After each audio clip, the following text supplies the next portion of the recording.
જુઓ મિત્રો, પહેલાં આપણે આવી તપેલીમાં ચા બનાવતા હતા, એટલે ગાળીએ ને તો સીધું અંદર ઢોરાય નહીં. અને હવે આવું વાસણ થઈ ગયું છે, આવું ટપ થઈ ગયું છે ચા બનાવવા માટે સ્પેશિયલ. તો તમે આમ રેડો તો એ ઢરાય જ તે. જો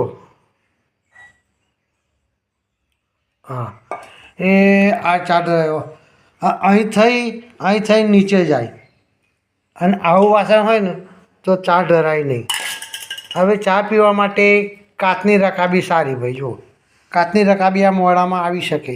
અને આ રકાબી તમે લો તો આ ધાર નડે. આ ધાર છે ને એ ચા પીવામાં આ ધાર નડે. દાળ પીવી હોય તો આવી વાટકી જોઈએ. અને આવો વાટકો હોય તો મોઢામાં ના જાય ભાઈ. ઓઠમાં વધારે મોઢું પોલું કરવું પડે અને આખું નમાવવું પડે.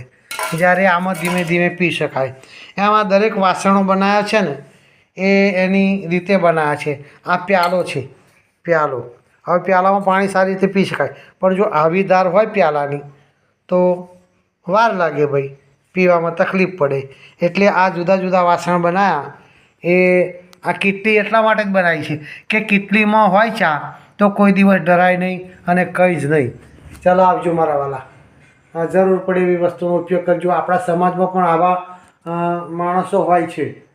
કોઈ ભગત હોય, કોઈ ધંધાવાળો, કોઈ ખેડૂત હોય, કોઈ વ્યાપારી હોય. દરેક માણસ કામમાં આવે છે. પાંચે આંગળીઓ કે છે ને સરખી નથી. આમ માણસો પણ બધા સરખા હોતા નથી. આવજો ત્યારે.